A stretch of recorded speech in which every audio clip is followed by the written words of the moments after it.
G'day people, I'm Monster Dad and welcome to this little rundown on the new major survival overhaul on Space Engineers. One development I'm pretty excited about, I must say. Anyway, it's a very short video just to give you all a little bit of a rundown. I'm on the public test, the beta test build at the moment, as you see with a big red sign at the top right of the screen. Anybody can join this, just follow the instructions on the latest news from the developers on the Steam. Just follow your game news and you'll find it, the link and the password, and you can test out the new changes which are looking pretty good. So this is one of them.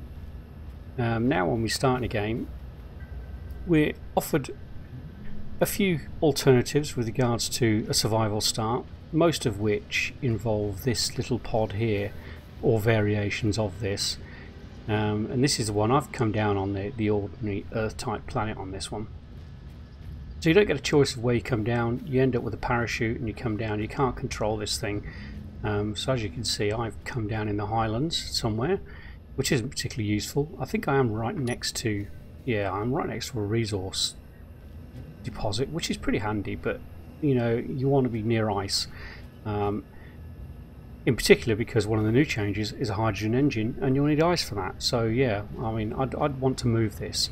So what I was going to talk about first is, before we go and have a look at all the new blocks, is moving this thing once you come down, because this is just a passenger seat and you can't control it. You got no access whatsoever. You can see all the stuff. In fact, what I'm going to do is group these thrusters. I'm in creative at the moment, so I can do whatever I want. And you also get one hydrogen thruster on these as well. Not much use to us at the moment in this particular planet, but very useful if you come down on one of the moons. So you can't control it.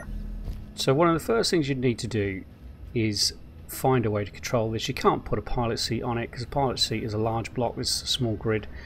Cockpit is going to cost you too much. You need bulletproof glass and everything to make that. So the easiest way to do that, control this, is to stick a remote control on it. Relatively cheap. You can build it with pretty much what you've got here. You may need to refine a few rocks to get the rest, but a remote control is probably the way to go. Once you get the remote control on there, you can get in the pilot seat, press K. In fact, I'll chuck a remote control on right now and show you. Now, remote control may not be automatically available to you, depending on whether you have the, where am I going to put it, the progression, the tech tree. Let's put it there. Seems like a good enough place, doesn't it? It's like a big green eye. So once we've got the remote control, we can now press the K menu and start. Oh, actually, we can press the G menu now. No, we can't, because I haven't controlled it. Come on, wake up. Remote control. Control. Now, I can put my group of thrusters down in my hotbar, toggle them on and off. I can do the same with my landing gear. I probably should have grouped those. But before you want to try and take off and fly that, one thing I always forget with pretty much every one of my builds, you also need to put a gyro on it. Otherwise, you're not going to be able to control it. Pop that there. Now you can actually take off in this thing and kind of control it. You need to, the way you need to fly it is using gravity to steer, so you can basically take off upwards, but you can lean forward, sideways, use your thrust and gravity to direct you in whichever way you go. It takes a bit of practice, but not too difficult in the long run.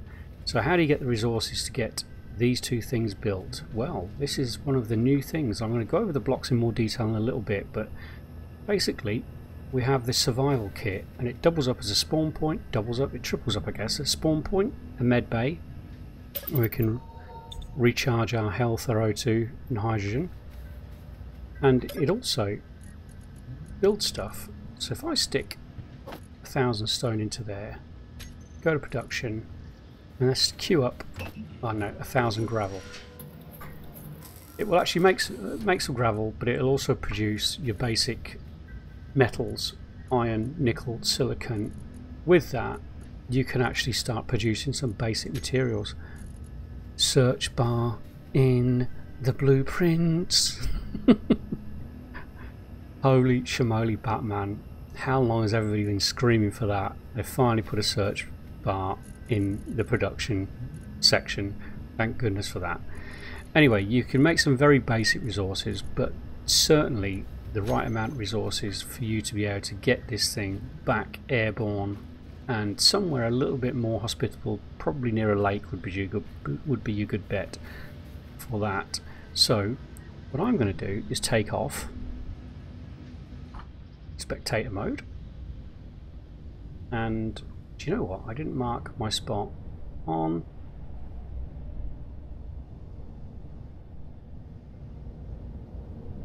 my HUD. Let's see, was it over here? I've lost where I was.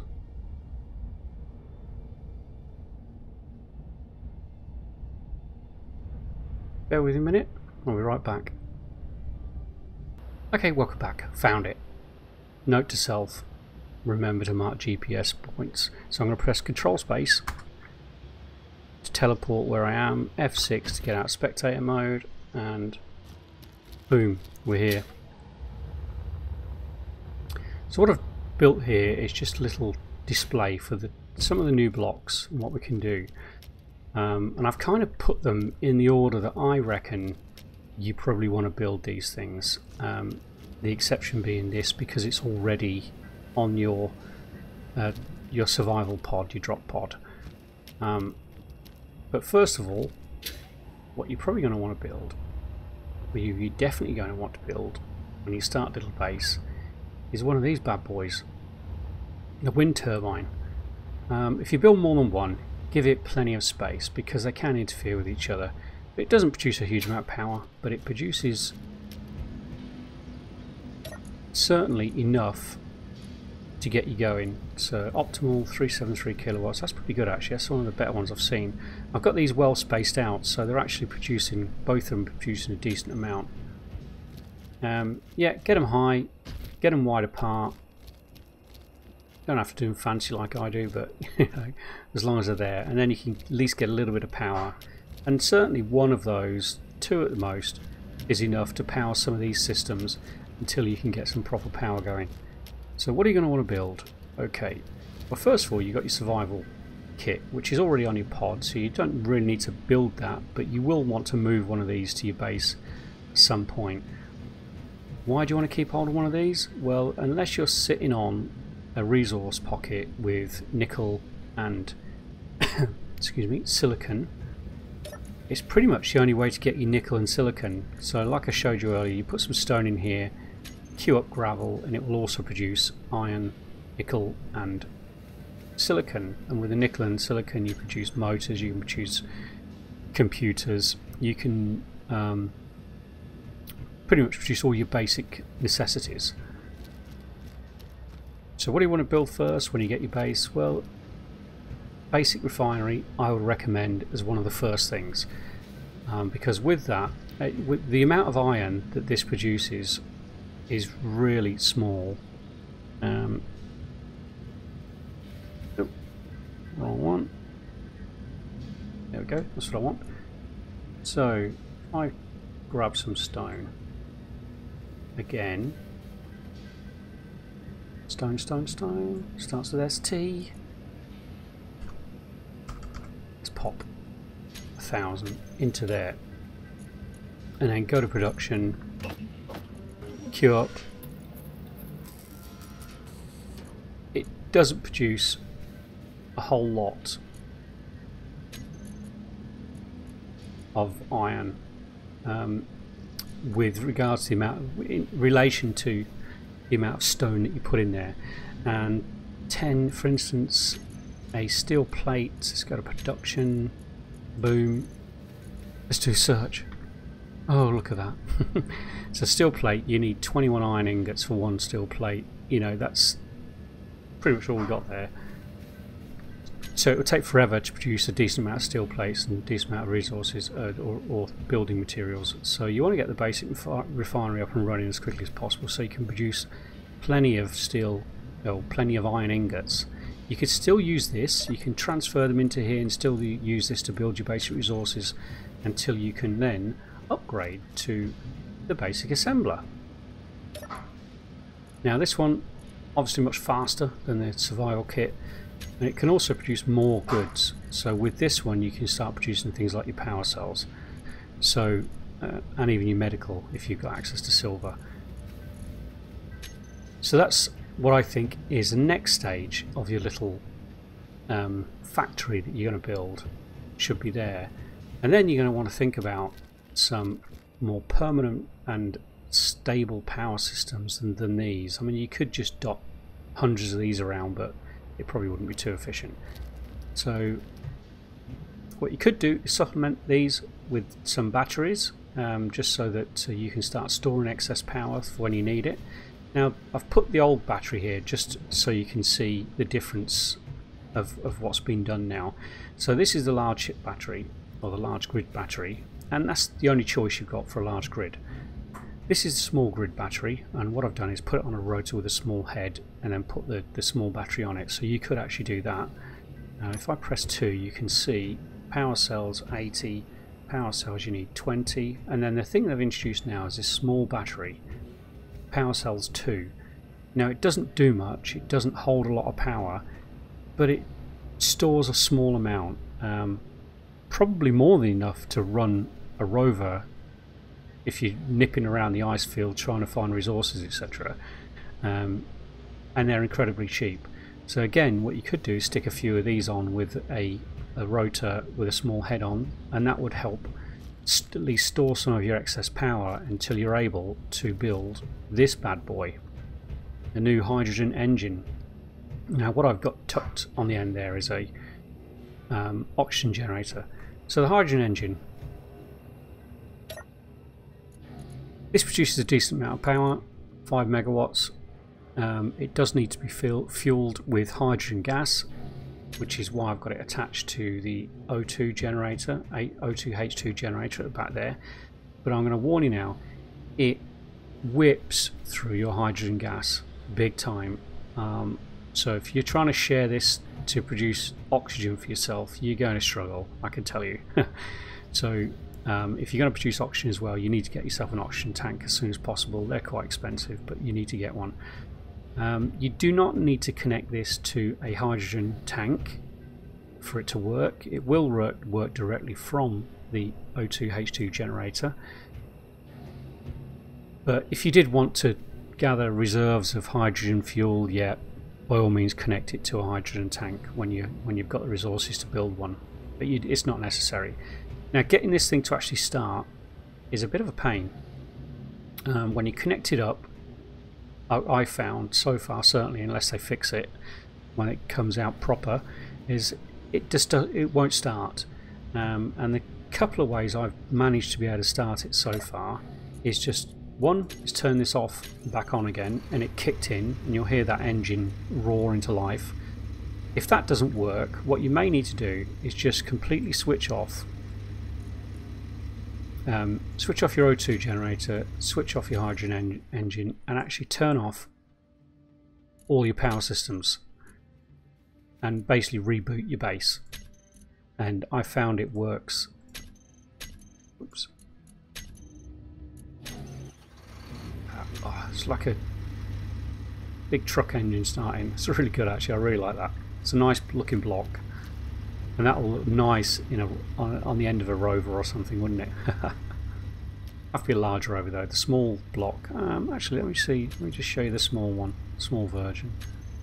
So I guess what we could do, if I pop it on top of this, it'll turn into a small block. The small one's not quite as impressive, but even so, you know, stick that on a little small rover and it actually looks and sounds like an engine. Very cool indeed. So yeah, so that's what I'd recommend, is you've got your survival kit, go to your refinery, then get your basic assembler in, then think about additional power before whopping down a hydrogen engine if you're next to a lake, an ice lake, and then be prepared to fill this thing up with ice over and over again until you've stabilized your situation. So yeah, that's the new blocks. There are other additions to the game. They've revamped the trees, which I think, I'll turn my light on, look pretty cool. Sorry, I'm on the northern hemisphere. I've come down on this planet, so it's almost constantly dark. Yeah. What else have they done? The progression tree. That's quite a big change. Now this can be switched off in your settings when you start a game if you don't want it on. Personally, I'll switch it off. I don't really need it on. But you've probably seen this type of thing in many games. You build one thing and then it unlocks connecting blocks that you can then build, which unlock further blocks, etc. Now one thing you can do with this, for instance, when you start you want either remote control for, where's the remote control gone? For controlling your pod and the gyro. Where did that remote control go?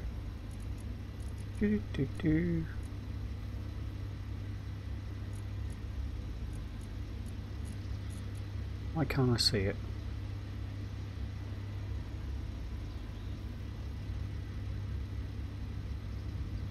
So you have to unlock. You've got immediate access to the heavy armor blocks, but you've got to unlock the light armor blocks. Seems a little strange. Indeed. Oh, there's a remote, there's a gyro. So landing gear. What you can do is grind down. Don't break it completely because you may not be able to rebuild things if you haven't learned the technology. But grind down one of the landing gear on your pod before it breaks. Weld it back up again, and that will teach you the landing gear, and then you'll have access to these things. And you can do that with other blocks as well. They're in the queue there as well. There's another one you can do on board your pod. It's the beacon. Oh yeah, you won't be able to do that until you've got the basic assembler. Yeah. But yeah, you know, have a look through if you've got it switched on. If there are blocks available that you can grind down and weld back up again, that's one way to learn things without actually having to build things from scratch. That's my advice on that one. So there it is, just a quick little intro into how you start the game now in the new survival system, and some of the blocks that are being introduced. And another thing that's introduced, while I remember, is your power. When it does go down, you see down, when I get my mouse, see that area down there, it says O2 high and warm. If you run out of power on your suit, you'll either die of heat exhaustion or you'll freeze to death if you're in a cold area. I'm surprised it's warm actually, because I'm standing on a lake field in the northern hemisphere. Anyway, ho hum. So that's it. So be careful, if your suit power goes down you may end up dying before you can fix it, so be careful. Oh, that was the other thing, spawn points. This is obviously as a spawn point. They've stopped the ability to be able to spawn teleport. So you could have medical stations on different planets or different moons, asteroids, and to teleport between them you just killed yourself and you could choose where you would respawn. Now you respawn at your nearest med bay or spawn point, or your nearest to the last location that you died. So yeah, no more death teleports. Okay, anyway, that's me done. Thanks for watching, hope you found that useful. I'm really looking forward to getting amongst this one, and I'll let you know what's happening with my Season 2 Let's Play very shortly.